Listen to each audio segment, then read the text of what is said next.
ایوی بلاک یعنی چی؟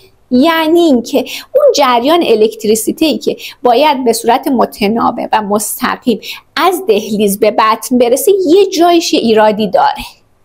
ایوی بلاک ما درجه 1 داریم، 2 داریم و 3 داریم. همونطور که میریم به سمت پایین علائم بیمار بدتر میشه، شدت بیماری و علامتش بیشتر میشه.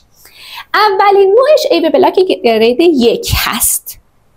این اختلال ممکن در هر قسمتی از قلب رخ بده. میتونه در خود دهلیز باشه، در خود گره ایوی باشه و حتی در سیستم پرکیج باشه. به همین دلیل ایوی بلاک یک اهمیت خیلی زیادی داره. مهمه که ما تشخیصش بدیم. یه نکته خیلی مهمی که برای ایوی بلاک ها باید در نظر بگیریم اینه که ایوی بلاک گرید 1 ممکنه که مریض ما برادیکارد نباشد. یعنی ریت قلبش همون حدودش از 70 تا باشه. برای همین خیلی مهمه که من چجوری اینو تشخیص بدم.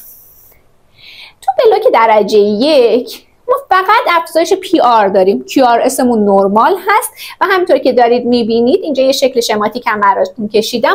تمام فواصل PR در تمامی بیت ها با هم برابره.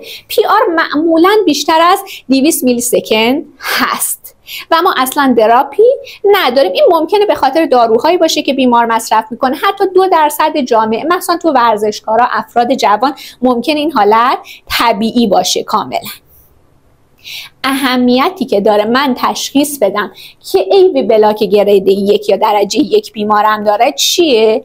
اینه که دارویی که باز این ایوی رو میاد بلوک میکنه استفاده نکنم.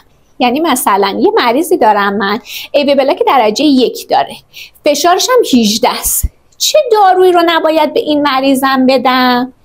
یه داروهایی مثل بتا بلوکر، کلسیوم چنل بلوکرها، دیگوکسین هم که اصلا مشخصه. آدنوزین اصلا برای این مریض ها توصیه نمیشه تجویز بشه. حالا شاید بگین که نه مثلا این مریض PSVT که نیست من آدنوزین بدم، ولی بعضی وقتا ممکنه اشتباهی این کار رو انجام بدیم. ماساژ کاروتید توی مریض ها اصلا نباید صورت بگیره، چه در بیماری که ایوی بلاک گرید 1 داره چه در سایر درجات بلاک ایوی.